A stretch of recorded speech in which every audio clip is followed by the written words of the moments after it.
everybody, good morning. Sorry for the delay. Welcome back to Reaper Pro Tips with me, your host, Anne, and disembodied voice John, if he should need to jump in. We do not have a Justin today. I expect he is busy with virtual expo stuff. How is everyone this Friday? Sploosh, indeed. Boy, it's a morning. Sorry for the lateness. I was just like, this was the drag yourself out of bed day. This was the like didn't sleep great, and I had to drag myself out to do my exercises. Ta-da! The Anne appears. Poof! A wild Anne appears. Hey, Grey Wolf. Hello, cool. It's the Anne. The Anne exists after all. Yes, I'm sorry. Just a bit. I guess we started about 10 minutes late today, so we'll just go a little late. Little late. Yeah. I don't know, cool. Like, I started my new exercise program, my morning exercise program in the beginning of this week. And for the first 3 days, it was super exciting to be doing it. And I felt better. And it was really an incentive. And then you hit that with all the exercise diet programs, right? You hit that honeymoon period over. And suddenly you're like, I don't want to get up. I don't want to drag myself out of bed, 20, 25 minutes earlier than David and do exercises. And, yeah, so... Yeah, exactly. So I did do my exercises, though. I am committed. I'm committed to morning crunches and other things to try to make my body more functional and less dysfunctional. My body and me have that dysfunctional family relationship. But we're trying to fix it. We're working on it. We're trying to do our best. And that's, we're doing our best, and that's the important thing. All right, getting my brushes lined up for today. Let's see. I don't think I'm going to need the little baby brushes. Don't think so, but you never know. Yes, it is possible to build a better relationship with your body, Kel. Like, my back went out a month ago, and I have been just in the bad since then. It did not really recover, and I was forced to realize it's that come to Jesus meeting with yourself where you realize, I'm old enough, I really can't slack on this anymore. And more than anything, it's important to me, like when I get my new puppy, which, since Kiri's passing, I'm not in a hurry, but when I get my new puppy, I'm going to have to be able to bend over and clean up after that puppy a lot. I'm going to want to get down on the floor and play with the puppy. I'm going to want to be able to handle the puppy when the puppy gets to be a big dog on the end of a leash, and I'm not going to have to worry about my back when I do that. So those are big incentives for me. That and like David and I would like to do some hiking, right? We want to go out and hike some national parks and forests and stuff. And it's hard to do that when your back is, shot. So those two things are probably the biggest incentives for me to get out of the dysfunctional body relationship and into something that's stronger. And I'm already seeing improvement. So I just remind myself when I have that moment, right? I'm seeing improvement. Dang it. It's not as bad as it was. Yeah, the core. It's all the core. Yeah, right. It's exactly, Cal. It's exactly. It's like, yeah. But I really want to do things. And so I'm letting that motivate me. I'm very passionate about being able to play with my new puppy. I'm excited about the idea of the new puppy in the next couple of years. And I want a big dog. So that means I need to be able to handle a big dog without hurting myself, and stuff. So we've been to Yosemite Shadow Raven. We did a little bit. We went in the winter. I actually really enjoyed it. But again, I wasn't really that strong, so we couldn't do a lot of hiking, and I want to fix that. I'm very, very motivated to fix that. So when I guess that's the secret, right? For making improvements in any part of your life. You've got to want to do it, right? You've got to find in your brain the thing that motivates you about it, and then cling to that when you have those mornings where you don't want to do it. But yeah, so let me go and, yeah, you have to exercise every day when you're over 40. Yep. You want to exercise, have to exercise every day if you want a good quality of life. Right. And I want to be still active when I'm 80. I want to be like, I have some older members of my family, although they're passed now, but my great aunt and my grandma were very active right up until the last couple of years of their lives. So anyway, I'm going to grab my palette because I seem to have forgotten it. Because that's the way this morning is going.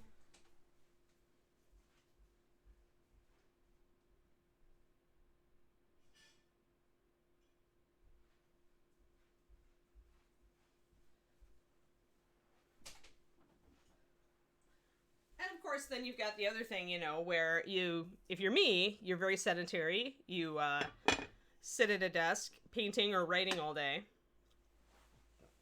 So yeah, you gotta get up and stretch. Gotta do your thing. Gotta do your thing, peeps. Find the motivation. I want you all to be around for a long time making bad jokes on my stream. Like, so dudes, get out there, do some exercise, walk, do some stretches, start yoga, whatever. Centipede containers. Right, big trailers. Yeah, usually big trailers that take the whole shop to unload. The whole shop plus a few. If we can, like, you know, press gang a few. Alrighty. Yeah, stretching your paintbrushes is also important. I keep looking at this brush, like, I should be able to use this, but it's a really long one. It's, like, kind of a liner, but it's just not, when it gets this long, it doesn't have as good control. It bends easier toward the point, so it's like, I go back and forth on it. I could probably use it, but it wouldn't be as good as my shorter, longer brushes, so... There's, like, this relationship between brush length and control. Brush length, brush thinness, and control. Yeah, it's a bit of a walk, right, Shadow Raven? Just to haul some boxes around. Plus, if all of you have, like, shot backs like me, then, you know, it's a bad idea anyway. You know what? Let's do some skin tones on her. Maybe we'll do some more on the red. We'll muck around. We're gonna muck around today. Muck around. However we feel like it. So I need leather brown and ruddy flesh, which is what we started with to try to get an olive-y skin tone. Which worked pretty well, actually. Where is my leather brown? That's chestnut gold. That's a canceled color. We don't admit that exists. So I got my Reaper hobby box yesterday. I ordered the Virtual Expo hobby box. And, so I have the paint, so you can all, like, harangue me about what the paint is good for, or maybe I'll do a PDF on it.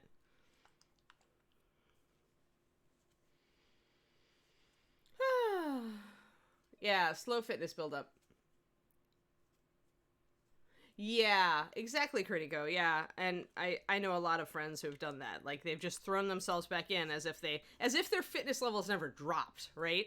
Like, people don't get that you don't just stay the same if you don't exercise it. You go backwards, right?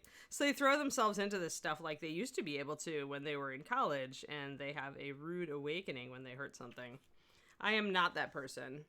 I do tend to scale up maybe too fast. So, like, I had to yell at myself this morning not to do more on my little crunchy things. I do not really need to do bicycle crunches yet. I need to just stick with the little crunches until I feel like my core stronger, you know, stuff like that. There's something barbaric about doing crunches first thing in the morning. I know there are people out there that love morning exercise routines. I am not one of them.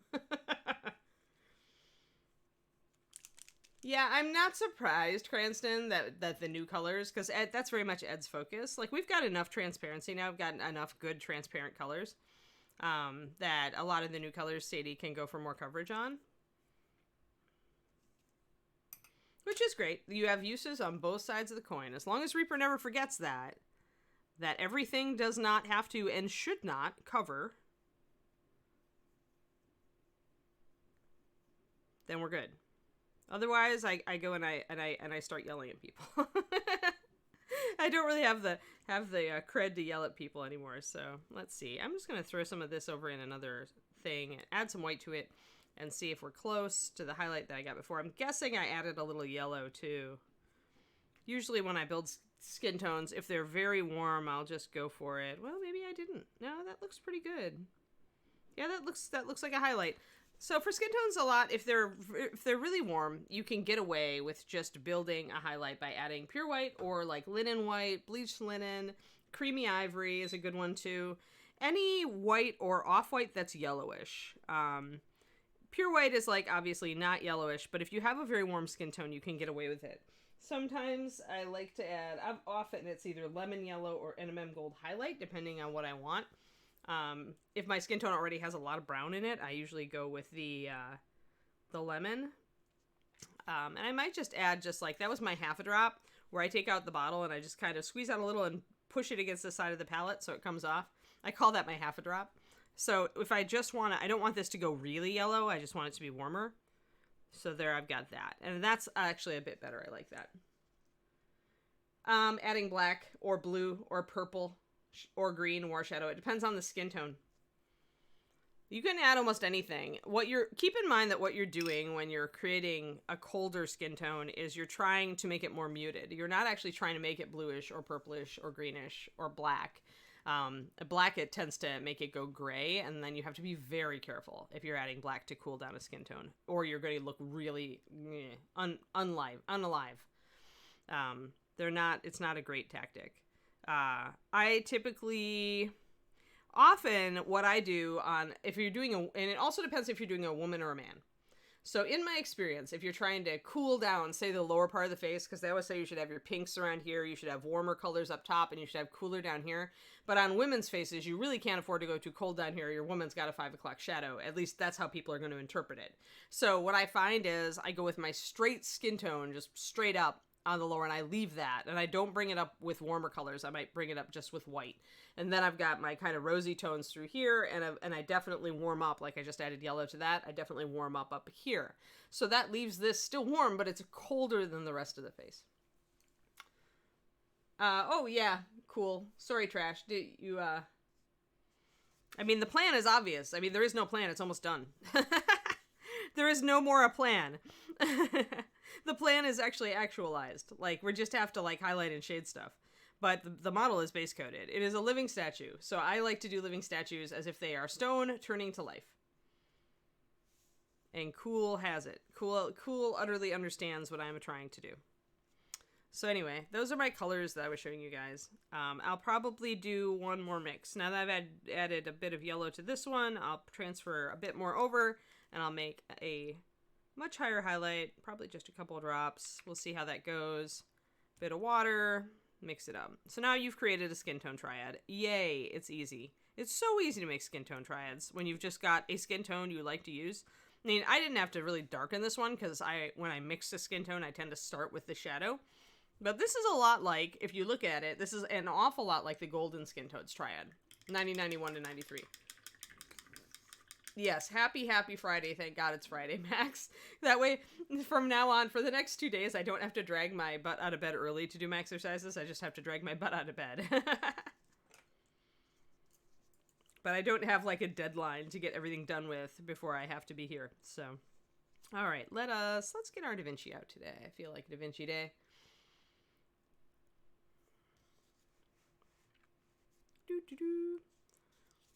Alrighty, there she is. We're going to take her shield off. Once again, I haven't attached this because I want to do a little bit more work on the back here with the marbling. I also want to be able to reach this leg so that I can actually paint it. Yeah, you won't be able to see much of it when the shield is over the top, but if you look at it, you can still see it. So you don't want to leave it unpainted. So that's the goal here. So I need to get a little bit more highlights on my skin tones here on the knee. And then I need to work up, since I did the green stuff on the arm, I need to work up to that. So let me get in focus. There. You're here! Yay, rascal. Good deal. Everybody is here. Oh, wait, I want to add more water to that mid-tone. I added white to it, and that means adding water. Must not screw up on that front.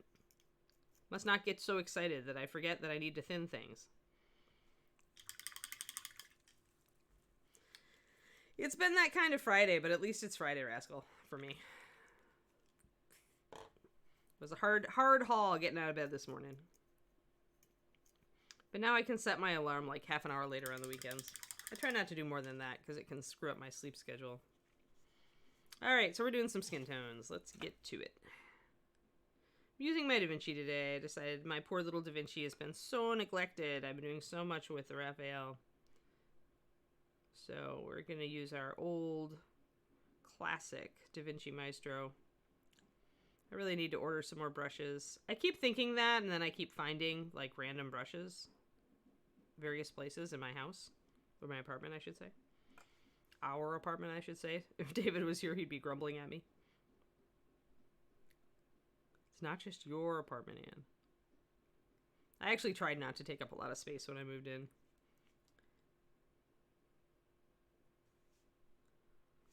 All right, so a little bit of a highlight on the knee here, a little bit up here, but there is a shadow in there, so we want to keep that shadow. And just to get a little bit more of our skin color reading correctly, where it would be in the light. The shadow is falling here because the shield is here, so we won't get a lot of light. We're just going to get a little bit of light down the front. And this is bronze, so we're going to have to come back with metal on that. There's a little bit of overlap, Shadow Raven. He's a lot more, he just grabs, like, he's got some Rosemary ones that he likes. He likes the Rosemary and Company brushes, which I'm not as sold on. But then he also uses generally thicker paint than I do. Until he's really refining. He's much more a dive in and block things in with thicker paint kind of guy. And he uses a wet palette, which changes his painting style so that he wants his paint a little thicker. I'm kind of surprised I haven't convinced him to go for the tube paint yet. But I haven't made a concerted effort to make him go for ask him to go for the tube paint yet. He keeps watching me use the Scale 75 tube paint and going, I should really use that more. And I'm like, yes, you should. But yeah, so David's painting style is less smooth than mine. Like, he likes more just to give little subtle textures. He tends to work more in a blocking in style and then refines from there, whereas I tend to go with where I go with my progressive painting technique. So we're very different in the way that we tackle a model. Hello, Paul John's Life. It's good to see you. But yeah, I'd have to look. He definitely likes the Da Vinci's, or he likes the Raphaels that I use. Although I think he might use the thicker version, not the 8404 instead of the 8408. I don't know. I'll have to go and steal his brushes and see. I'll ask him when he comes back. He's at the grocery store. This is grocery day. We must have food. Speaking of food, I totally have to get, like, this Indian cooking kick I'm on is really, like, excessive. I think I've passed the point of logic on this now when I'm, like, looking at ordering curry leaves and things. I'm just, like, I'm looking at all of the, because, it's kind of a specialized cuisine, and so, you can get some equivalents, but I tend to like to have an authentic flavor, so I'm like, I want to get as close as I can to the real ingredients, and hey, there's Amazon. But I really have to, at this point, I think I either own or I have ordered every, like, the best of Indian cookbooks that have been on the market in the last, like, decade or two, and I need to stop. I had some early successes, and it made me, like, really enthusiastic. This is when I get into a cuisine, this happens. Like, this happened with Julia Child, too. When I first decided I wanted to become a better cook, and I realized that French cooking could be really keto if you do it right, and leave out some of the starchy things. So I was doing a lot of mastering the art of French cooking when I was first starting to get better at cooking. And I have to say, Julia was awesome. Julia, I would say that book was a good teacher.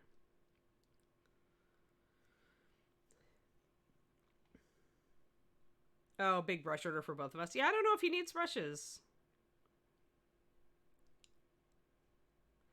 I tend to not go over, like, brushes are expensive, and I know it takes me a while to destroy them, so I tend not to buy more than 4 or 5 at a time, 3 or 4.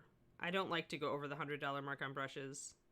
Although David did point out to me the other day that I can deduct that on my taxes, and I should be. So that's a little bit of an incentive to order what I think I will actually use and not be scared of going over a certain dollar amount. But I also have a budget, right? A Patreon is cool, but it's not, like, super, like, I can order whatever I want. So I do need to watch the budget. So I'm just doing a lot of wet blending up here. I'm pretty picky about the this area because it needs to be smoothly blended, I think, to look good. So I am Korniko, because of the pandemic. I decided not to go to any of our local Indian groceries. We have, like, a half a dozen Indian grocery stores that are within, a mile of us, because we live downtown Mountain View. And because of Google being here, there are a ton of there's a very large amount of Asian families, and so there are a very large amount of Asian and Indian grocery stores. So I don't feel good going to a really small place with a lot of people in it. I'd rather go to Sprouts where there's just like 10 people in this whole big store. So yeah, for a lot of my specialty ingredients, if I ever want fresh curry leaves, I'm probably gonna have to go to an Asian grocery, but most recipes I think I can do without, because they seem to be used as a garnish. And you can always use cilantro instead, or as they call it, coriander.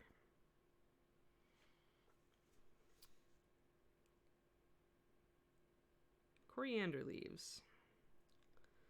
But yeah, because of the pandemic. Like, if it was not for the pandemic, Cornico, I would be all over going to those specialty grocery stores, because they're bound to have stuff there that I, can't otherwise get. Ah, yeah. Curry is just so good in the winter. It's just so good.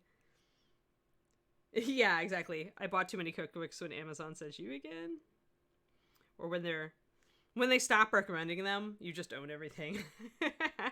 So here, and the sculpt is a little bit wonky here because there should be a muscle that goes across this gap here. And I probably should have put it in when I was doing my block and my green work, but I totally forgot. So I want to have a nice highlight coming from this area up through here, because your pec and your shoulder there's some tendon connections here, right? You can see it. When you move your shoulder, this stretches. So learn little bits of anatomy, because it will help you make a better painted models when you run into areas like this and you're like, oh, because if you painted that as just like two separate areas, it wouldn't look quite right. So you want that highlight to extend across here.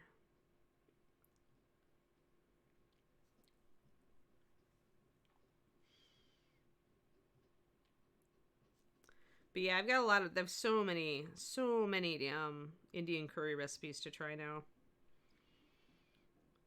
But we also like to switch it up here. So, I can't just go curry crazy. I have to swap it out with other ethnicity of foods.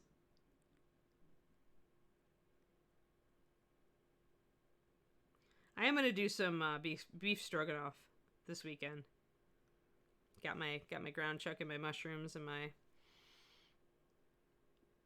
sour cream and my all sorts of tasty ingredients.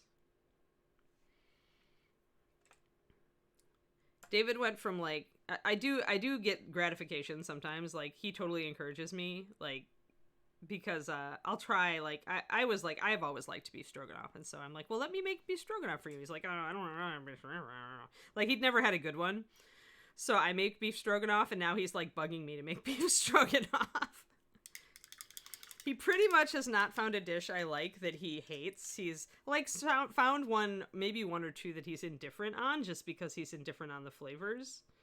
But in general, he really likes my cooking, which is so gratifying. When you've worked so hard on something, and you can always enjoy your cooking, but it's really gratifying when other people in your household also enjoy your cooking. Then it feels like it's worth it, because, it's a lot of time. So we got some nice highlights going on. See how I'm getting that muscle there. We have to get the bicep here, so we've got to bring that up right there. If we want a more dramatic effect, then we need to keep a darker shadow on the underside of this muscle. Roast tomatillo salsa. Oh, yummy. Oh, ghost peppers, I'm out of there, but the rest of it, I like. Yeah. Yeah, ghost peppers, come on, Nomad Zeke, are up to the next level. Like, that's where if you like spice, that's the only reason to use ghost peppers. Oh, you like beef stroganoff too. Good, Cookie. Yay, Cookie and I are in line on that. Yeah, good beef stroganoff, just so rich and tasty. Over rice or noodles. Or in my case, fake noodles or cauliflower rice. But still tasty. I know noodles are traditional, but sometimes I don't want to have the shirataki noodles, because they are expensive, so cauliflower rice is less expensive. And I like it just fine. All right, so just kind of rounded out that shoulder. This is a little bit, probably because I had to green stuff it, and so I switched the position. So it might be a little wonky. That shoulder goes a little bit too far, but oh well. It's part of the sculpt. I have to go with it. So I'm just going to go with it and not be grumbly about the fact that my anatomy on this statue is not perfect. It's good enough. Good enough. So I'm going to block in the muscle masses on this arm. You've got a tendon that goes down. You've got the triceps back here. Again, knowing a little basic anatomy, if you are working with a substandard or old sculpt. Here, let me show you guys something. Hold on. So there's a very old, or sculpted, they're sculpted like they're old. Like they're from a Kickstarter based on the work of an 80s Celtic artist. But they're not sculpted to the standard of some of the recent stuff in the market, right? So I don't know who they got to sculpt it, but anyway, so if you're working with a model that's really questionable, so let's show you this guy. So this is from, let's see, what is it? Jim Fitzpatrick is the guy who used to do all this stylized Celtic art in the 80s, and this is his Lug. And the skin tones are supposed to be indigo from the art, but it's just a chunk. Like all this musculature that you're seeing, half of it is me just plastic surgerying it, and you can't do that unless you like have at least a small grasp of how the muscles work, right? So it's worth it, even as a painter, even when you're not a sculptor and not trying to be a sculptor, it's still worth it to like understand some anatomy. So that when you come across a model where maybe the muscles aren't as defined, and you just have like tubes for the arms and legs, you need to maybe, give it a little help. And it's good to know how to do that. Hey, Ford. Sup? Thanks for the resub, man. Oh, yeah, Hawaiian restaurant. I have a couple of Hawaiian cookbooks. Actually, I have a Hawaiian one, which I really like, and a Polynesian one, which I haven't actually touched. The problem with the Polynesian one is that, although it's got a ton of recipes, it doesn't have, like, really good pictures. And I will admit, I am that foodie person who, when I look through a cookbook, it's the delicious-looking photo that makes me want to try to make that thing. Or at least it helps, right? It helps me imagine what it looks like at the end. And so my Polynesian cookbook is very highly rated. It looks like it has some interesting recipes in it, but I have not actually made anything from it yet. Whereas I have made some of the stuff from the Hawaiian one. We made, actually it's the 5-spice pork belly, I think, is one of the pork belly recipes was what I used there. But yeah, I love talking food, even though I just had breakfast. Tonight, it depends on how much energy I have. If I have a lot of energy, I'll go for the lamb meatballs. We've got a Mediterranean lamb meatballs recipe that kicks total butt. And David loves them. And I have the lamb all thawed and everything, so I really need to use it. Alright, so we can kind of, if we feel like we've gotten too stripey here, we can put a glaze over it to blend it in. So I'm going to glaze with my midtone. If I feel like I'm chalky, then I'll mix a little bit of shadow into the glaze. And you're not going to let it pool. You do want it to kind of pool at first. Spam musubi. Yeah, Spam is big in Hawaii. That's one thing I never got into. Like, I had Spam a little bit as a kid. So now I'm going to take my cleaned out brush and kind of dab off some of that excess fluid so that it doesn't dry in rings. Maybe while it's wet, I can even do a little bit of wet blend to pull these areas together a little bit so I'm not as linear with these muscles. Especially because they're on top of the arm, you shouldn't have a big, deep shadow. You still need to define things on upper areas, but you need to not have your shadows be as dark. Your highlights should be lighter and your shadows not as dark on upper areas.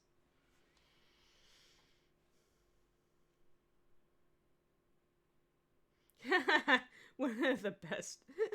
Bug lips, you're funny.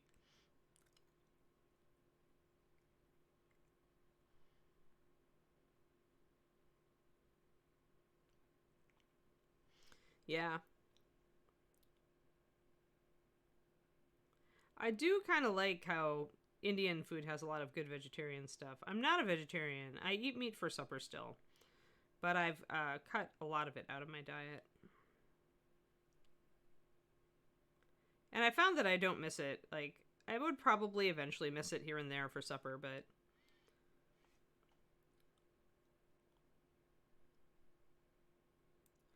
I do like to have it for supper. But mostly for lunch, it's salads with nuts and cheese. And then I make my muffins for my morning. So I feel like I'm having a grain even though I'm not. Because they're flaxseed and almond flour. Anybody needs tips on keto, I'm there for you. If you need tips on low carb eating and still eating amazingly, I am there for you. I'm your girl.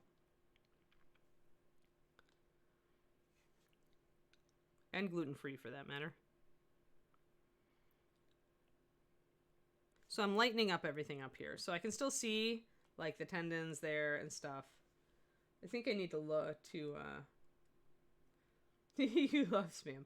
Yeah, Spam is definitely not good for you. I'm afraid I have to say that. Like I'm just I'm sorry for everybody who loves Spam. All right, I'm going to block that actually in a little bit and narrow it down. It's way too wide.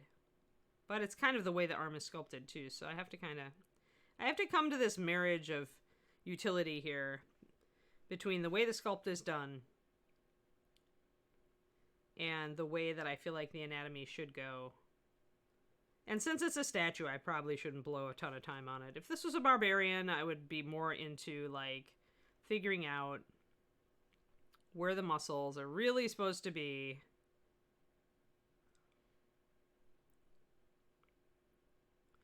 But I probably shouldn't muck around too much when I'm just doing some silly living statue.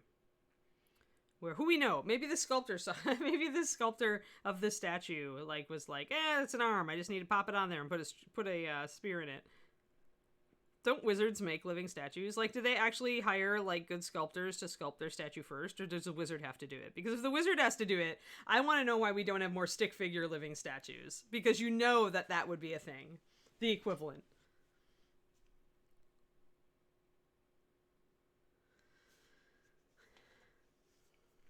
All right, I need to get my shadow. I've lost my shadow a little bit. Need to add some water.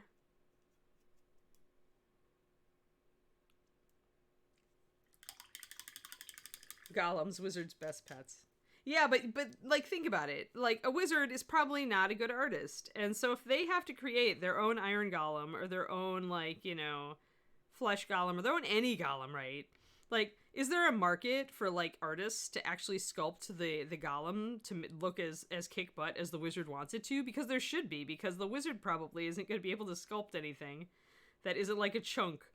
Like the worst like 5th grade like line drawing equivalent of a golem.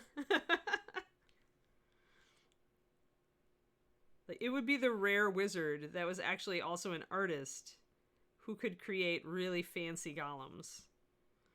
So I just wonder if there's this underground art market in fantasy worlds. The golem market, you know, maybe where artists put up their best sculptures and wizards can bid on them.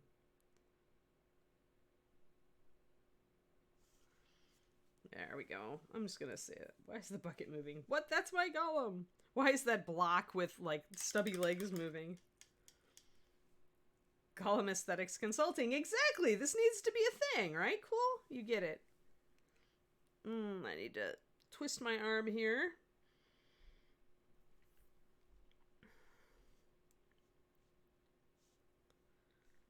Alright, I think is that reading okay? Yeah, it's reading pretty well. Pretty well. I need a little bit more light right here. Just need it to look right. Nobody's going to be looking much at the bicep behind the arm. They're mostly going to be looking at the spear and the front of the model, so. So again, if you're going to shortcut some area that isn't going to get many eyes on it.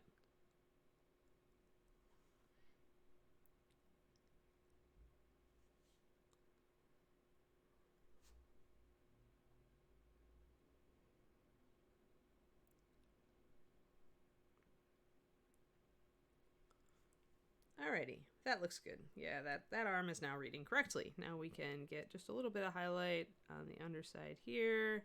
Don't need a lot here, since it's in shadow. It just needs a little bit of a touch that shows that you paid attention to it and you didn't just base coat it. Style has its price. Hey, Benny Pod. Thank you. I'm glad you like her. She is living statue. We're doing her as half stone. She technically, the tag says both of them are metal, but her helmet is sculpted like it's stone, so I'm doing she's got a stone side, and then she's coming to life.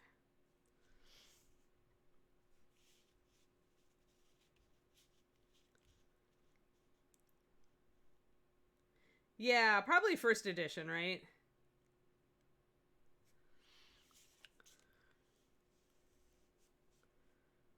Yeah, and assigning a particular quality. I mean, that's pretty much just a price tag. You know, hey wizard, you need to go out and spend 10,000 gold to get somebody to make you an iron golem. Assumes the iron golem will look like a decent, humanoid shape and have various limbs, and not be a total ugly like fifth grade effort. But you never know. I think it's really funny to imagine a wizard trying to do his own golem, and it looks like a stick figure except in 3D. And so he gives up and he goes out and hires somebody to do it. And then you get the artists who are like hiring out their services to wizards who need golems and living statues made that want them to look good. Well, you can see it. So there's my fingers. She is, let's get her with do I have a Reaper? I don't have a Reaper 25 next to me, but Dragon Guy from Dark Sword is close. So he's about 30 millimeters, or the average, So she's about double. She's maybe 45, 50 millimeters, I'm going to guess. Maybe 50, yeah, about 50. I want to say she's about 50 millimeters tall. Benny? Yeah, Picasso Golem. Just has a bunch of shapes thrown together on it. But that's the style, so everybody's doing it. Okay, that needs to be in a fantasy novel now. Needs to be a thing. Sorry, it's too awesome. The concept is too awesome, it must live. At this rate, I'm going to have to create a hokey D&D fantasy world and write a book about it just to put all these awesome ideas in.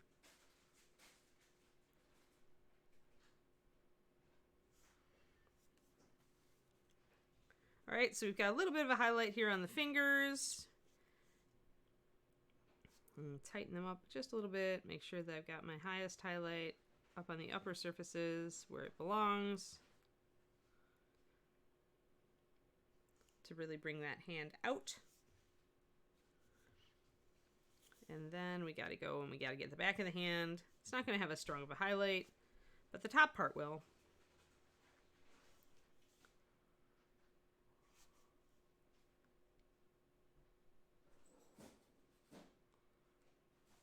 So a lot of sculpts will suggest the finger bones on the back of the hand, and it's tempting to just paint them with stripes, but always look at your own hand and realize that things get pretty flat back on the back part of it. So don't just leave these stripes in there. Go ahead and connect everything at the back of the hand. It's going to look more natural. It's okay to bring the tendons out a little bit toward the knuckles. That's really where you want to suggest those lines. But you don't want to go too linear down here on the back of the regular hand. You're just too far away. You wouldn't probably see as subtle a detail as, is back here. So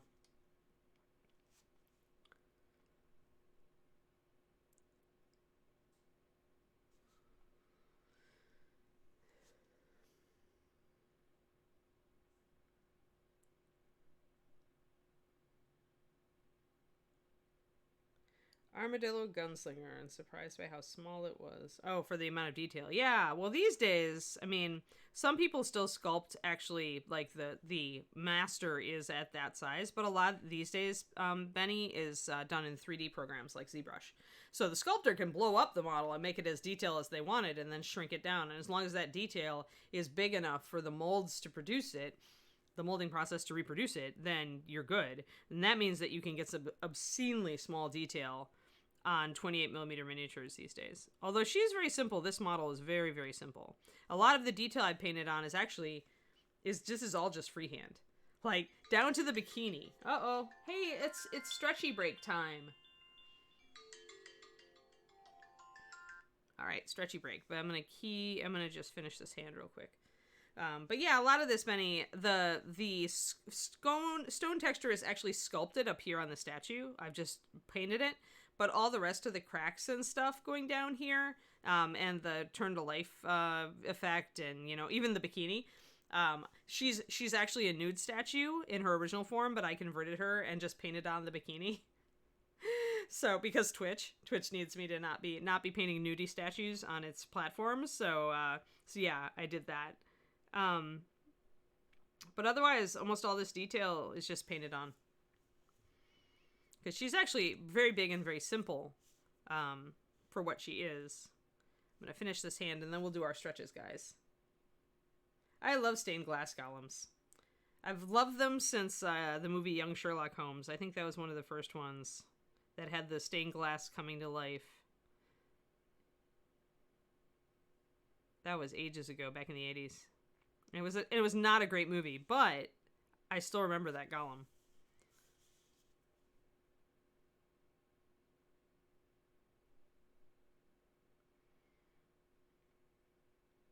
So we're going to bring out the knuckles just a little bit. If this was truly a living figure, you could even put a little bit of pink on there, because knuckles tend to be rosier, fingers tend to be rosier. Oh, you remember? Yeah, a long time ago, Cool Pack, right? Even though it was, I was always sad that it was a hallucination. Like, I knew that in a Sherlock Holmes movie, it was going to be like, there was no magic, but I wanted somebody to do that as a magic effect in a movie. Yeah, that's almost all I remember from that movie. That's pretty much it. And when they show any scenes from that movie, I've noticed that's usually the one they do. It's probably the most exciting part of the movie.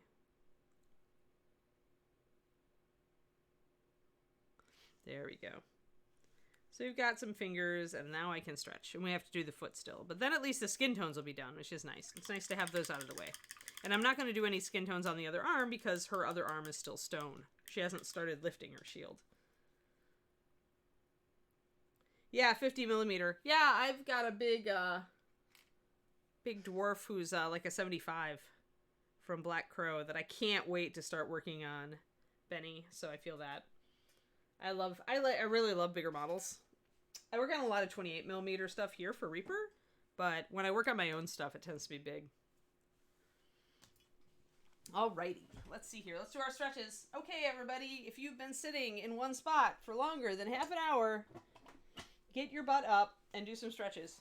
Your body will thank you. Today is Yosemite t-shirt day because it's Casual Friday. Over the head stretches, bend back just a bit.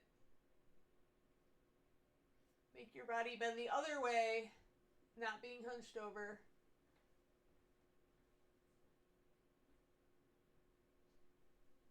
Do that, stretch out the arms.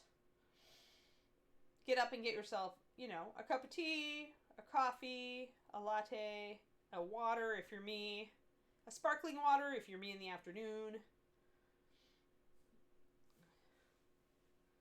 Just do some gentle stretches. Make your arms go some way that is not in this box. And bend your back some way that is not bending forward, and your neck especially.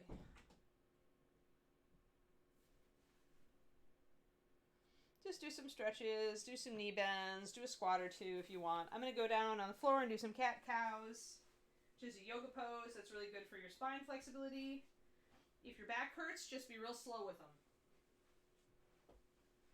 I wasn't sure about them when I started because I had a lot of lower back pain, but they really have helped.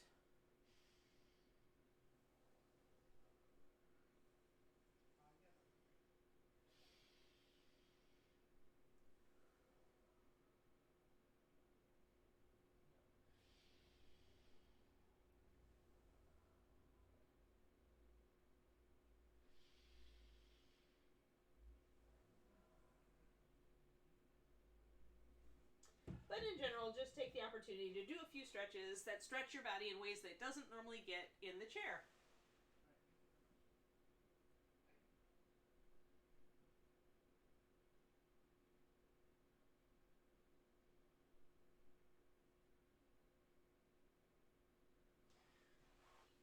There we go. Awesome. Another back bend, and then I'll be ready.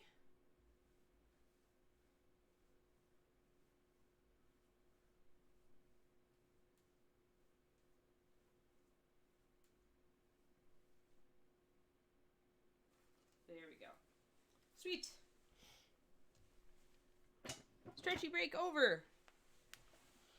Boing. I return. Yes, stretch break is also a good time to get your drink. Happy Friday, Inara. And now hydrate if you have gotten your drink, or if you have your drink close at hand.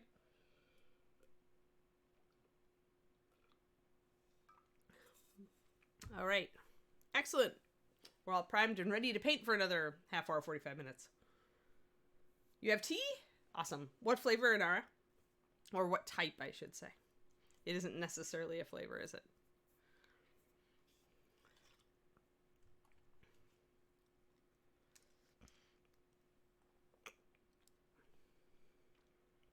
So I'm much happier with this right now, just looking at it on the camera. Got the light, got my highlights. Maybe need just a little bit more on top of the shoulder. Just plain hot black. Works. I have some lemongrass mint green that I might break into later.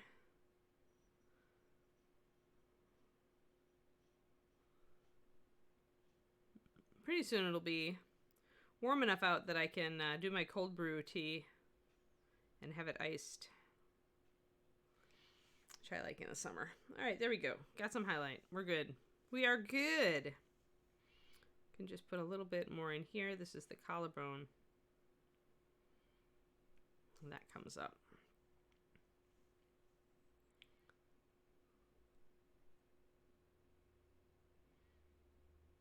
There. Excellent. I am now happy with the skin, except we need the foot. We also probably need a shadow down there. So I should get some walnut or some brown liner. I'm gonna get brown liner today. English style with milk and sugar. That's really English style.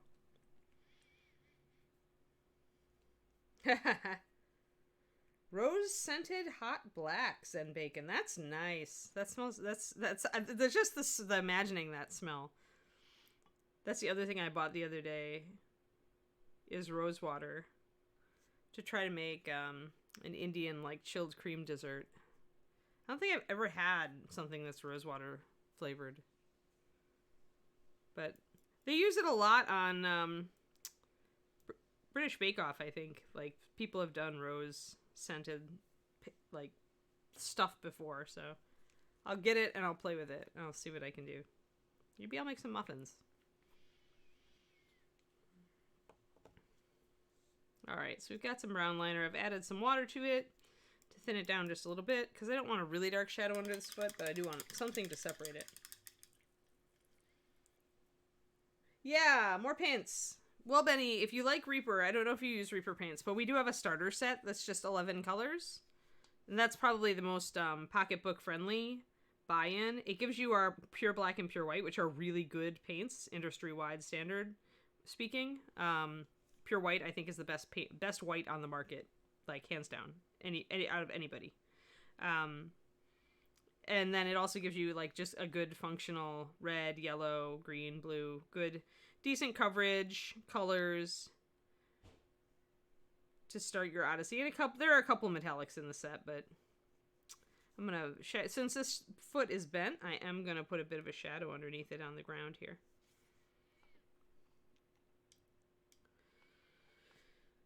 But yeah, of course, the other tactic is just to go in the store and, like, or ask for recommendations online. Like, tell people what colors you have, and then say, what are some of the next colors I should get if I order them, you know, from Reaper, or if you're looking for suggestions for other brands, I don't know. But, so I put just a shadow here because her heel is almost hitting the inside bone of her leg here.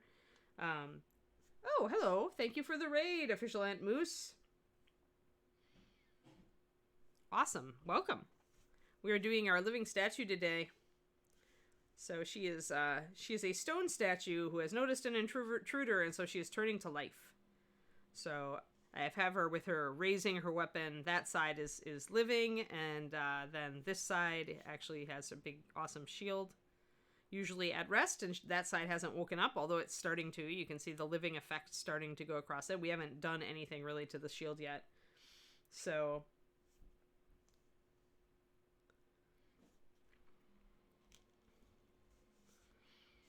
But that's where we are. And I was working on the skin tones today to finish them up so I wouldn't have to worry about them again, so that I could concentrate on like the bronze and the other parts of the model.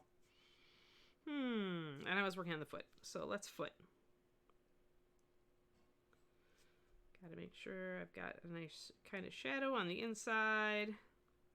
We're going to bring up the top of the foot because that's where the light would be.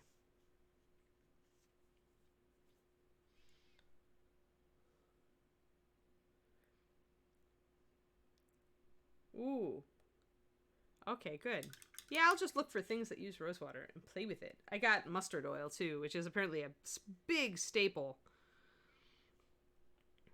in Indian curries. Like, they almost always seem to start out with mustard oil. So I have that. That is coming in the mail. But yes, I do need to tame down my rage of making Indian food. Like, I've gone over the top, folks. Need to control myself. It doesn't hurt that we're watching Rick Stein's India, which is kind of a food travelogue and history lesson all in one. I'm going to line between the toes. And sometimes on bones, you do get a little bit of indistinctness down here because there's like a mold line. Maybe you lose the toes. I do like to line between fingers and toes. You can see up here I've got a dark line between the fingers on the hand. So I'm going to repeat that down here on the toes since I just mixed up some brown liner. Some of them are sculpted pretty clearly, like this big toe and the next toe in. After that, it gets a little bit muddy because you've got a bit of a mold line here. So I realized by the time I got out to the little toe that I was having trouble. So I'm going to come in, and even though that's pretty much been wiped out, that detail's been wiped out, I'm just going to put it back in with paint because I know where it should be. And I can also use my paint to kind of trim the toes around if there's like a ragged edge here, maybe some detail I don't want. I can just kind of paint it dark and define the toes better down there. Never be too much Indian food. I kind of believe that, but I think David prefers a bit more variety in his diet. Oh dear. But I think the first thing I'm going to try is an egg curry that he makes on the show, that Rick Stein makes on the show. It just looks very... the way he does it is just like also simple. Like it's just a lot of curries can just be really tossed together if you've got these spices at hand, which is really nice. But I'm interested in doing some seafood curries too, because we need to get more fish in our diets. Like everybody does, right? They always tell us that. Get more seafood in your diet. So I'm going to take this opportunity, since I have this thinned brown liner, to kind of shade and bring out some of the details down here with the stones. Doing a little bit of shading, purposeful shading is nice because it'll bring out these details. And then when I go to highlight them, even if I do just a quick and dirty spot highlight, they're going to look better. They'll have a little bit more depth. And if you're putting a shadow under the foot there, you can just kind of extend that shadow to bring out some of these details. I'm not really lining because my paint's a bit thin, so I'm more like just kind of using it to layer shadows in wherever I want to suggest a bit of depth. So like on this big flat area here, just kind of like pushing the paint with my brush sideways to create this darker area at the back and keeping a lighter area at the front.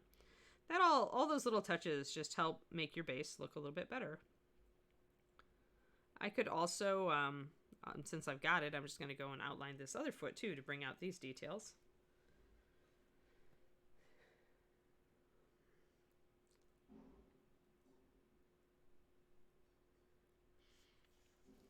Yeah, I'm trying to get better at that, Inara, because I think COVID, at first it was just self-defense, right, because of my diet, my special diet, but now learning to cook is like, well, we can't go out to really nice restaurants, and David and I both love good food, so I have an incentive to try to create, really, really good food, and it's cheaper to make it myself, so it also appeals to my budget consciousness. Like, it's much easier for me to go to the store and buy a steak than it is for both of us to go out and have nice steak at a restaurant. And so I have, at this point, because of Texas, I totally blame Texas for my steak affinity. And my ex for teaching me how to make it really well. But living in Texas taught me how to make really good steak at home. So, We don't even order steak at restaurants most of the time now, unless it's got a special treatment, because we can make just as good steak at home. And it's cheaper. It's one of those things where it pays to learn how to make it really well. And all you need is a good cast iron pan and an oven and a timer.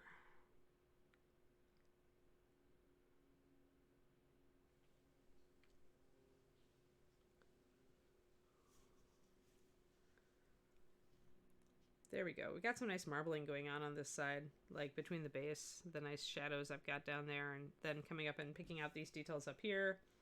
Yeah, you can add... Well, I don't know. The steak's the same, Bryce. Like, I was paying, like, you'll buy the steak, you need a lesson?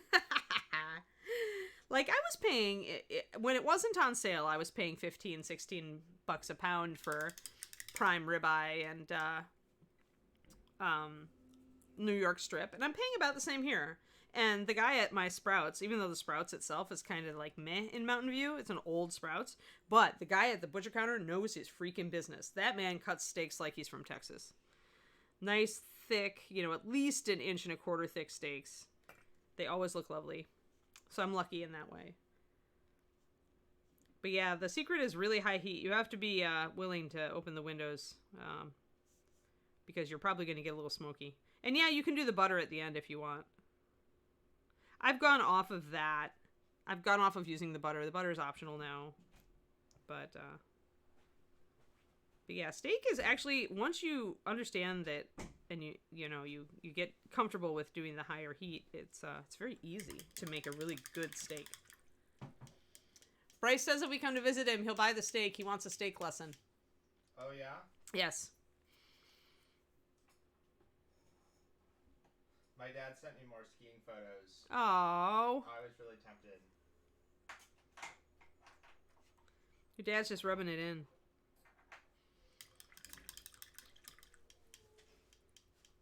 Yeah, steaks make sense. I probably won't rascal.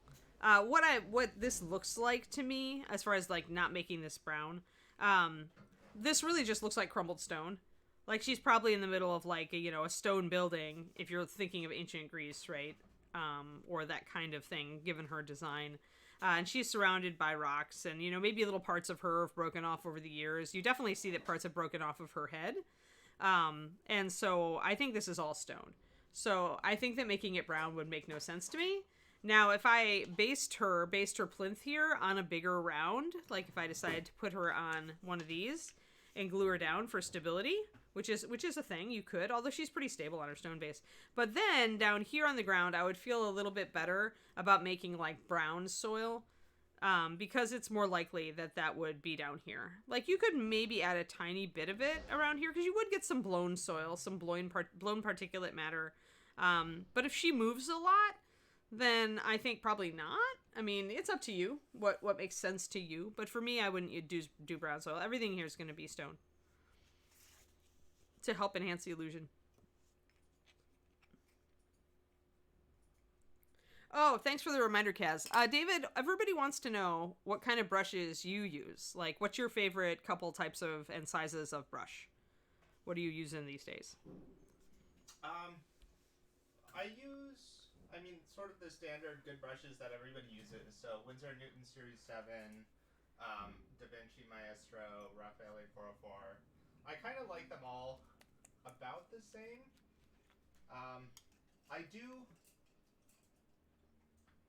like to have a good variety of sizes of brushes. My biggest is a Da Vinci Maestro 3, which is quite fun. It's huge. And I get a lot of mileage out of my Winsor & Newton Series 7 Zero. And occasionally I'll go down to a double aught. So to give you guys an idea, his Winsor & Newton Zero is almost exactly the same size and shape as my Da Vinci Maestro Series 10 size 1. So that's kind of like the middle. You remember the middle of the road brush that I use? I probably go down smaller than he does, I'm thinking. My smallest is a triple aught Da Vinci. And then I have this one giant brush, which is a dagger. Giant brush. Oh yeah, the giant brush. He actually uses that. I quite like this dagger giant brush for so here's basing and some base coating. So this is the DaVinci 3. Oh, I should make sure the tip's in view. And the Winsor & Newton Series 0. Yep, Series 7. Series 7 you can see that it's very close to my DaVinci. That's okay. I'll reiterate what he says if you couldn't hear it, Kaz. And this is a Princeton dagger synthetic. Yep. I like to have some like big synthetic brushes. I have some rounds too, just for things that a lot of volume is useful and precision is not important. Right. So for things, to repeat, guys, just in case the mic didn't catch that, for things where volume is important but precision is not as important. So he uses some big stuff. Dragons, for example. Yeah, base coating dragons, exactly. Where I use a big flat usually, and also a synthetic. So to reiterate, he uses the Winsor & Newton Series 7 size 0, which is almost perfectly equivalent to my DaVinci Maestro size 1. He uses a brush that I think it's not quite as small as my smallest brush. And then he uses the big synthetic, and he's also got a slightly bigger version. Like he's got a size 3 DaVinci that he uses, which is even bigger than my Raphael. And he also uses the 8404 and not the 8408, which I had guessed at, actually, given the paint you use, and I was correct. I believe in using the right tool for the job, which means a variety of sizes and not like something insane like painting a Maldracar with a size 0 brush. We're not doing the size 0 brush challenge. Not you that hear anyone that? would do that. Not that anybody would ever paint a Maldracar with a size 0 brush. Yes. So I'm just blocking in the straps on her arm here with a darker russet brown leather, guys. So yeah, so what that comes down to is he and I use similar sizes. He likes the Winsor & Newton, and I stopped using Winsor & Newton in favor of DaVinci a while ago. Just because there was one year where I was just having not great results with Winsor & Newton, and it seemed like I was having good results with DaVinci. So, yes, nobody in that chat ever did that. Right, exactly. Nobody here painted a Maldracar with a size 0 brush. Certainly not. So, all right, let's get the skin, like, now that I've got that toes, and I got distracted by shading all the base, but that's fine. We're making progress on everything. You guys notice I get distracted, and I move around the model a lot, and especially at this point, where I feel like I'm tightening and finding little areas that I want to get better looking. You know, I'm just kind of going around wherever the mood takes me, I'm gonna tighten up that area, at this point. And I still haven't highlighted a lot of the stone down here. And I need to bring in my skin tones back here and get the butt side of the mini. So let's get this foot, and then let's take care of all our skin tones so I don't have to mix these skin tones up yet again. That would be efficient of me, right? And speaking of that, oh, hey, I did get my Reaper order yesterday, and it came with my RVE box, hobby box. So I got some monsters to paint for you guys. I got a Naga and a Wyvern, and I did get a vampire, but it's a different vampire. We'll probably sub in the vampire for Shadow Eyes, the cat lady, the catfolk rogue, once she's done. So then you'll see what vampire I chose to paint, since you all said you wanted a few more monsters, and villains would be cool in that category. But yeah, I got Julie's Wyvern, which is, of course, a really nice wyvern, and we'll probably do an interesting pattern on it. And maybe suggest some little scales so that we can make it interesting. Yes. So yeah, because we're getting close to done with so mmany figures, like the Shadow Eyes, the cat folk rogue is almost done, and then also Dancing Girl is almost done, right? Both those models just need, like, just a little bit more and then some basing. So since we're there, I'm glad this box came. So I was thinking, guys, I got some of the Bones Black, or the Bones USA, sorry, because I was interested to assess the quality. And I was thinking I would do the Lizette retake. Are you guys interested in that as a character? Elven Mage. Lizette, kind of an iconic Reaper design, first sculpted by Werner. And this one was reconstructed by Bobby Jackson. In line with the original green from Werner. I'm going to grab the shadow here. Definitely a bend in the foot there. Yeah, you want Lizette? All right, good. I thought you would, because she's really cool. I've always loved the original version and Derek's paint job on it. And so I'm very happy to do the new version. The foot bends here, so I'm going to catch a little bit of light here where it bends. There's definitely a bend. And that means I want a little bit more of a shadow here. Don't want this to be quite as light as the foot, as the toes down below. So let's bring that a little bit together. Just like with the hand too, even though you may start by picking out these foot bones, you want to draw them together toward the top of the foot. You want to minimize those lines. You want to suggest a little bit, but you don't want it to be too strong. There, that's better.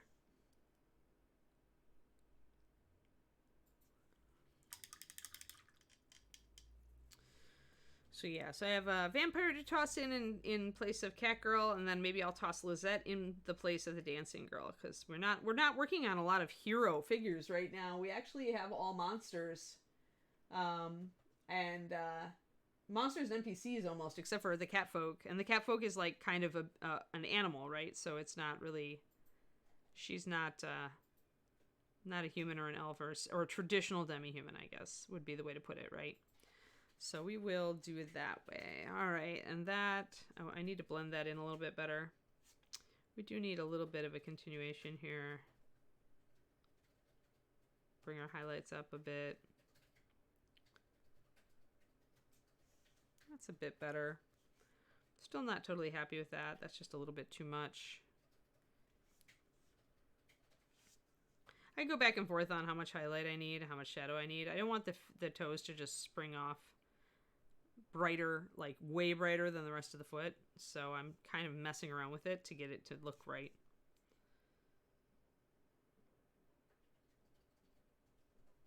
Get a little bit of a highlight on the inside of that bone and carry the highlight over here to the bridge. There. That's reading better. This does seem like a lot of work to put into a living statue, but she looks really cool, so I don't regret it.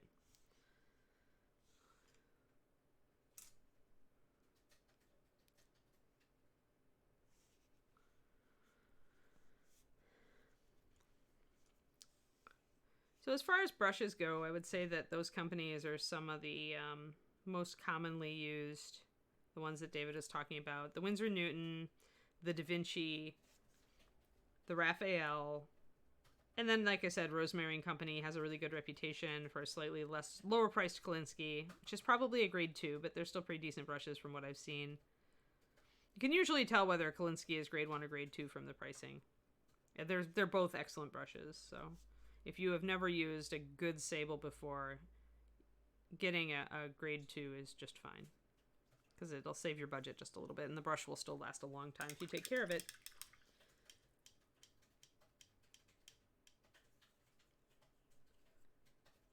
Ah, trivia. Derek trivia. I wondered if you were lurking around, Derek. I wondered if I would summon you.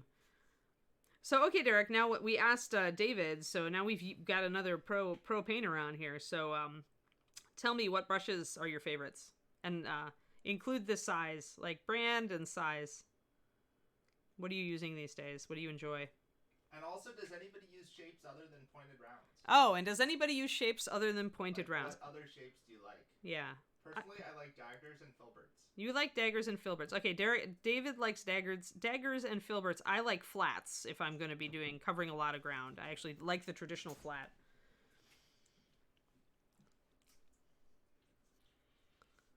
Yeah, we're going to drag you away from whatever work you're doing, Derek, and make you talk painting. I'm going to just put a high highlight on this heel. It's really light, so I'm going to knock it down just a little. My brightest highlight is actually really bright on the skin, and sometimes I like add it in there and I'm just like, oh, that's too much.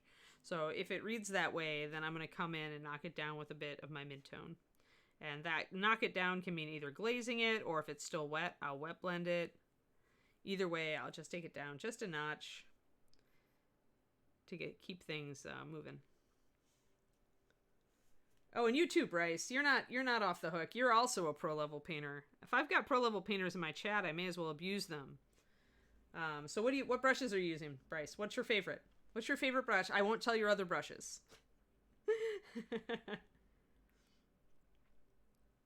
Reaper Pro paints and Partha paints before the MSP. Yeah, I love, that's actually one of my favorite. If I had to pick a favorite old Derek mini, that Lizette is the one, Derek. Because I loved the sage green. Like, nobody was using, like, muted colors very much when we were painting back in those days. And I liked them. Of course, Jen liked them. Which is part of why I liked Jen's work so much, I think. But yeah, I really loved that sage green. It was gorgeous. It was perfect. And the hair, the orange tones in the hair played off of it perfectly. I can remember that model just like... Also, you were doing green, orange, purple, which is totally my... If I had to pick a triad between the red, yellow, blue, and the green, orange, purple wins every time. I even try to make my car purchases be secondary colors. Yes. Yeah, you and I are in line on that. We like that one. Although I am painting more red, blue, yellow these days, just to get out of my rut. But yeah, Bryce and Derek, favorite brush. Brand and size. And shape if you use anything weird. You can give a couple options if you want to. But people seem interested in what we use. And while I paint a buttock, it's a great subject. Just a sec. You got to go fetch your brushes, Bryce. Or you're busy. Yes. Well, get back to us when you can. I feel like I need to thin this paint a bit. When you notice that you're leaving brush strokes or that your paint is really, really solid when you're trying to blend, it's not going to blend in very well, that's probably just because it's thickened over time. You just need to add a drop of water if you want to get more of a blended effect. And once again, we've got her arm drawn back here, and we've got the shoulder blade, which is kind of in here, kind of. Bunched up muscle there.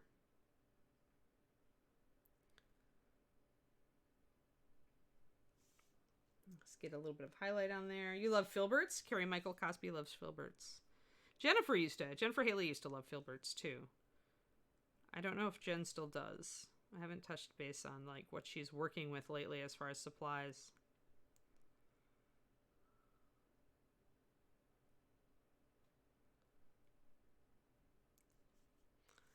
And if we ever run into too much where we just can't blend it, we grab a little bit of our shadow, do some wet blending on the sides. This is not cheating. This is utilizing your abilities, your toolbox. When you are having trouble getting layering to blend, grabbing a little bit of shadow to wet blend it is not a cheat. Or maybe it is, but if so, it's a cheat we want.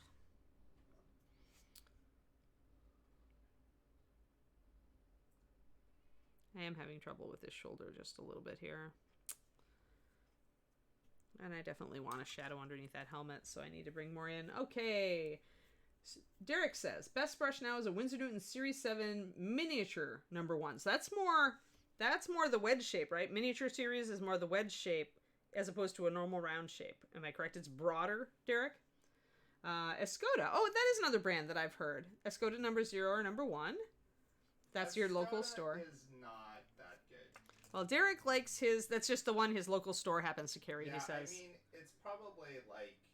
I mean, I've gotten this. Kolinsky. Yeah. It's just not, is a lower quality Kolinsky. Yeah, I have an Escoda. I use it for a lot of base coat or broader stuff. It's my mixing brush. It keeps a decent point. Yeah, Reaper 0, 1, and 2, good for base coating and blocking in. So those are some pretty big size brushes, guys. #2 round synthetics, yep. Ah, wow.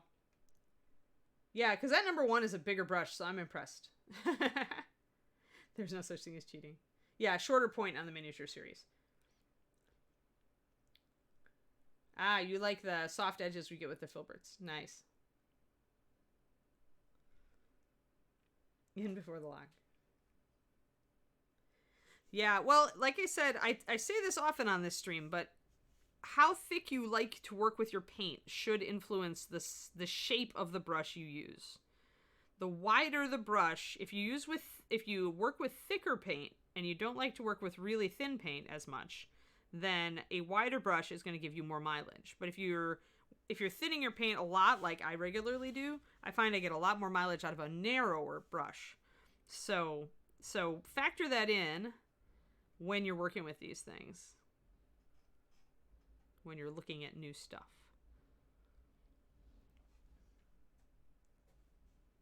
Thank you for the cheer, Rax.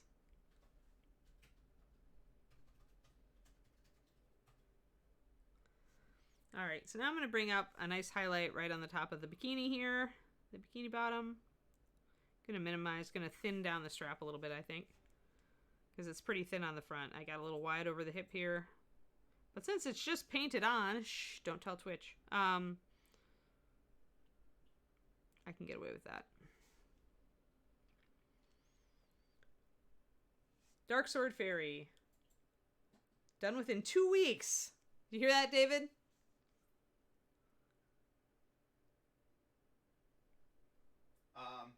Derek says he'll be done with the fairy within 2 weeks. Yeah, I mean, it's already sculpted and cast. It just needs box art, which I assume is what Derek is finishing.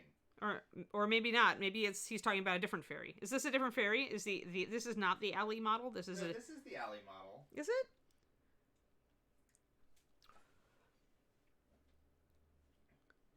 Ah, okay. The one we've all been waiting for. With the winged kitties, right? Are we waiting for Allie to paint her box art or just Derek to paint his? Oh, no problem, Max. We're kibitzing. Now we're gently teasing Derek about taking forever with his current project. But that's okay, Derek. You sound like you're getting a lot of your old projects off of your queue, which is fantastic. Like, it's a really freeing feeling, isn't it? Like, we all have those months and years even where we just are not feeling it and we let projects just kind of sit there and stare at us, making us feel guilty. Don't feel bad about it. Alley Fairy, yes. Sculpted more than a year ago, but Jim is waiting on my paint job before he starts selling it. You've just dragged your feet. Yeah, I feel that. I have plenty of projects where that has happened in the past.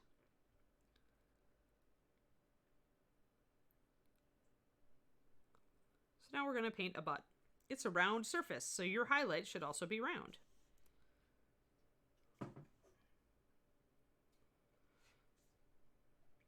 Feel free to accentuate the shadow area, but make sure this highlight is round. When you have a rounded surface you are painting, make the highlights and shadows rounded too. Always accentuate the shape of the thing.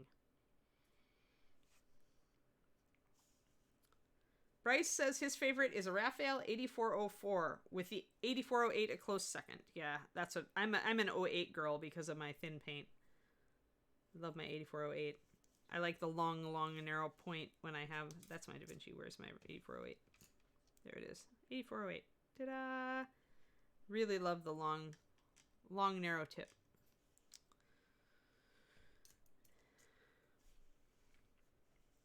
Alrighty, we're getting there, guys. Our skin tones are almost all done. Look! Clearing your backlog. Frost Giant Princess. Sea Elf Bard. Oh, good. Oh, you've been painting a lot then recently, Derek. That's good. Like, keep tuning in. I like having you guys on the stream. You guys and Bob and Julie. You're my captive artists. Because it seems like Michael Proctor always has. Well, he has Jason on the stream all the time now, but he also like gets a Bobby Jackson every once in a while and stuff. Whereas you guys hang out on my stream, and I really appreciate it. I like having other artists around to like just talk about the craft and talk about, you know, like the art of the thing of arting, like, you know, doing art in general, inspiration and getting past blocks and getting over hurdles and finding your love again when you're kind of sick of it, all that kind of thing. It's great to have other artists to talk about this stuff and the tools you use, right? Like today with the brushes. It's great to have not just Anne. Like, it's, I really appreciate it. So now when you do your higher highlight, you also want that to be round.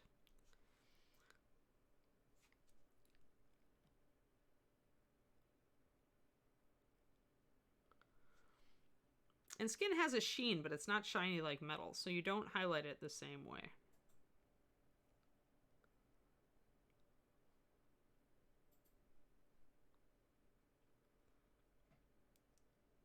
So I'm using my mid-tone to kind of blend in my high highlight there.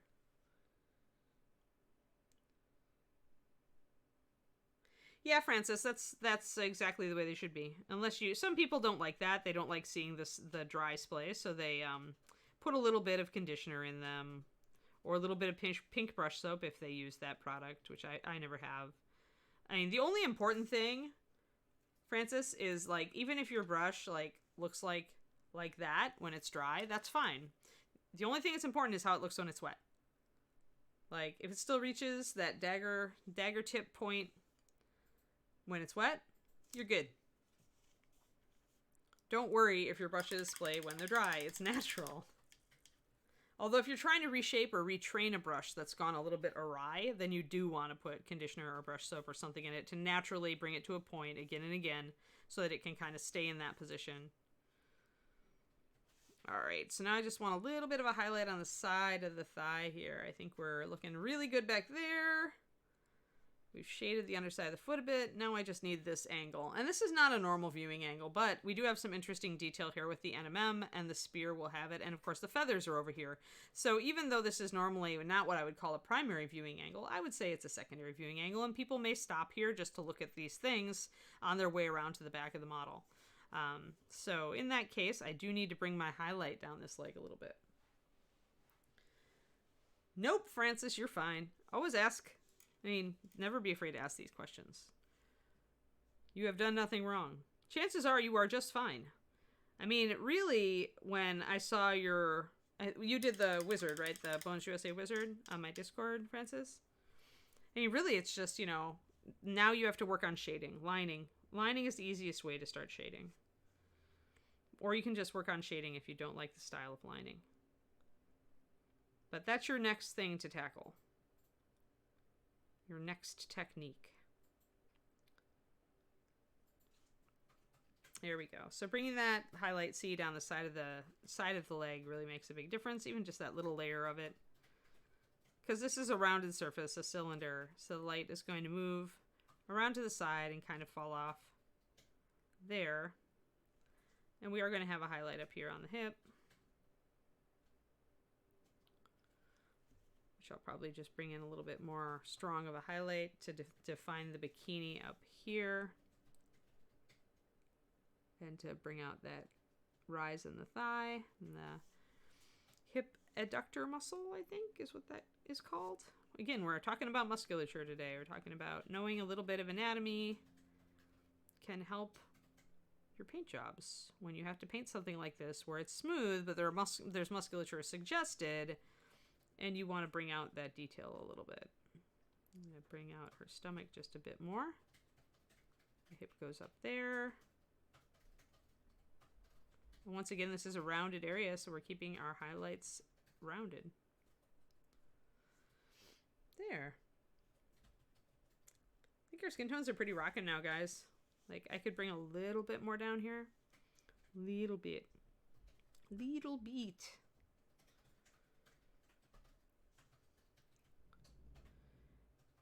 Yeah, all brushes tend to, I mean, when they're dry, there's just nothing to hold them together except their base structure. And even though, and the base structure is mostly going to influence the brush down near the ferrule. So, you know, the hairs at the outer edge are going to go all crazy talk.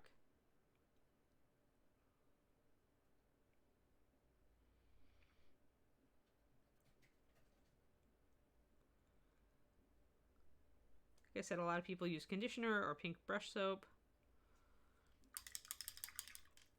to keep their brushes formed nicely when they're not using them.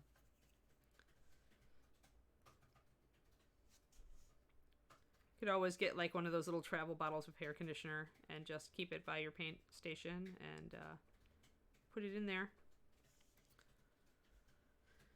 when you are done painting and have cleaned out your brushes. Alright, that looks like we're getting there, guys. Maybe just a little highlight in here. Just a couple little highlights out here. That skin part, just to make it look the right color and get the right highlight. And then a little bit up here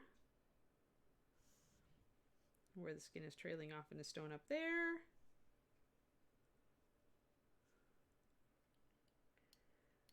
Well, I mean, it depends, right? The synthetics are good synthetics, Rascal, but they're still synthetics. You're still going to get a hook in the tip, over time. Relatively short period of time if you paint a lot, and a longer period of time if you don't paint a lot. The Reaper Kalinskis, which are the Master Series black-handled brushes, those are natural hair, and they last quite a long time if you take good care of them. Don't leave them in your paint water. Rinse them well and often. I like the 0/5 size the best. It's probably the best for doing just darn near everything, but I mean, Derek uses them in bigger sizes too. I just find the 0.5 I can do fine detail with, and layering on bigger surfaces with. It's a good all-purpose size in my opinion. There. So we brought in our skin a little bit there, and I think we've brought it up well enough that might be good. No, not really, Rascal, because the thing with brushes, I mean, and let's face it, like, do some math.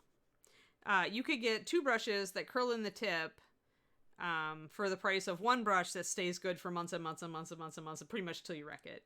So, like, pay $10 for a brush over $5 for a brush, and you get a much better brush. That's really the bottom line. But the thing about brushes is that here the hairs go down inside here, and they've been constructed very carefully to come to this angled tip. And in some cases with synthetics now, the hairs actually narrow. The plastic hairs, even on synthetics, will actually narrow to give you this good tip. So when you cut that off, you're left with a lot of bristles. You're not left with a well-shaped tip. And I think most miniature painters don't really have the fine micro skills to like reshape a plastic brush, like by slowly shearing the hairs with a knife or whatever you're going to do. It's done. Like, there is just a limited amount of value for a $5 or $3 or $1 brush. That's why they're cheap. You get what you pay for in brushes. You absolutely do. Whereas, if instead of paying $10 for 10 brushes, you pay $10 for 1 brush and it lasts you 20 times as long, the math works out pretty well. So if you really hate getting that tip bend that you get with synthetics, then try a natural sable. Unless you're really against using real hair. Even from a species that's, kind of invasive and nasty. Weasels are not nice people. But in that case, if you really only want a synthetic, then I would say invest in one of the synthetic Kalinskis that some brands are starting to come out with. They're still going to curl at the tip, but they keep a nicer tip for longer is what I've heard. So at that point, you're just resigned to buying a lot of brushes. You're going to go through a lot of brushes. Instead of like with me, where I have the same brush that I'm using for a year or 2 before it kicks off. You can try all sorts of tricks. I mean, hello, Sean. Seanal. Well, I mean, synthetics are not bad. Natural hair is good. I mean, it depends on what you're doing. If you want to paint really fine details and you don't want a brush that curls at the tip, you generally don't want a synthetic.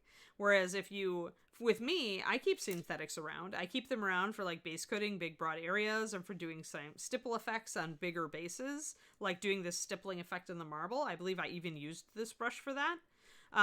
So like they're good for various things. They just don't keep as good a tip. Right. I don't know why not. Like, it seems like it's it should the be wear. possible to make a synthetic brush that's just as good as a natural hair brush, but as far as I can tell, nobody's figured out how to do it. Yeah. I mean, the tip is what you lose with the synthetic. And when you're doing miniature painting, the tip is very important. So, yes. The brush, okay. Here you go. If that's what you're asking, Rascal, which brush will give you the best chance at getting a good miniatures paint job, then I would get, like, if you take good care of your brushes, if you don't leave them in the paint water, nose down, then get a Kalinsky. Get a Reaper Kalinsky if you want a cheaper one. Get a Da Vinci or Raphael if you want a more expensive one. Just don't invest in a really good brush if you're not like really, if you don't have good brush habits, because then you are going to be dissatisfied with your purchase.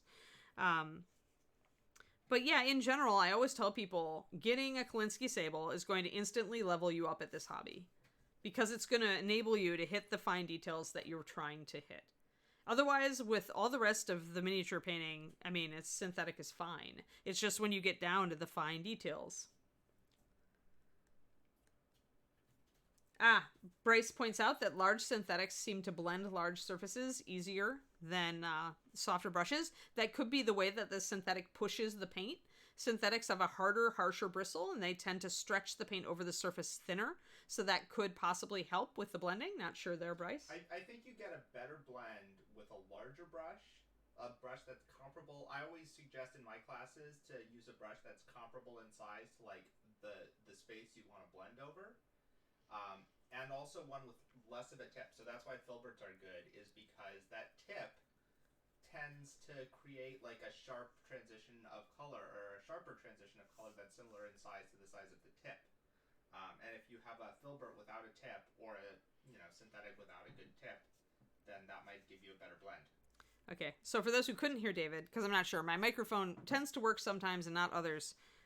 But as he said, like using a bigger brush without a sharp tip may give you better blending effects just because the tip tends to work against blending.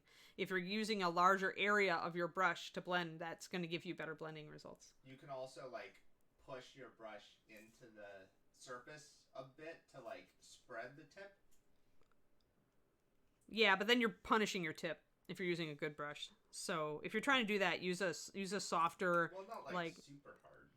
Yeah, but I would like use my Escoda for that. I wouldn't use my Raphael for that. But yeah, so not all sables are created equal, but in general, a well-built sable is going to give you a better tip than a synthetic. But don't toss out your synthetics, because when you are trying to base coat or blend large areas, as Bryce and David point out, they can be very useful. All right, guys, I think we've done all the skin on this model. I think we've got it. I think we've nailed it. I can move on to other things. I have highlighted the skin. She looks good. Fantastic. Next time, I think we're going to work on maybe more bronze and more red, because we need to get the bronze on the spear. We need to get these feathers figured out, if I'm going to leave them pure red or if I'm going to take them a different color and do some patterns on them. Not sure. I tend to like naturalistic feathers. I put the red up there because I needed an accent color, but I'm not convinced about it yet. So we may switch these feathers up a little bit. Love the filberts. Yes, Bryce? All right, cool. So yeah, there we go. And I said we needed to go a little longer, and we have. So there we are. Thanks everybody for coming in. Thank you, Bryce and David, for your and Derek for your guest appearances. And it's all right, Francis. Just rinse it. Like, okay, so Francis, you worry too much. Like, I worry too much, and you worry more than I do, and that makes me worry for you. It's a vicious circle. Stop worrying. One bad usage of your brush is not going to kill your brush. Even leaving it on its nose in the paint water jar just once, you get a buy for that. Anything beyond that, I send the brush police after you. but I've used my nice brushes to do washes before, and yes, the paint is going to wick up into the ferrule, but just rinse it out really well afterwards, and it'll wick out again, because with washes, the paint is so thin. Yeah, you worry tons. I can tell. Let your worry go. Don't worry, we'll keep working on you, Francis. We'll get you to worry less about your brushes, I promise. Yes. Oh, you're always relevant, Derek. Derek has a very high relevancy rating. Yes, worry is a waste of imagination. Imagine how awesome your next mini could be instead. That's a great one, Sean. I like that one. Yeah, but yeah, thanks for everything. Have a great weekend. Look for a raid Reaper, John, if you're listening. So our next mini is Sphinx again. And I think we're going to work on the inside of her wings, because we pretty much got the outside of her wings done. So we will do that. Here on our statue today, to recap, we were working mostly on getting the skin tones done so that we could get everything that they're looking good, and we can work on the stone and the red and the bronze more. So we will continue. The Derek tips. Yeah, come for the Derek tips. Come for the Ann. Stay for the Derek and the Bryce and the David. All right, everybody. Have a fantastic weekend, and I will see you all on Monday. Adios.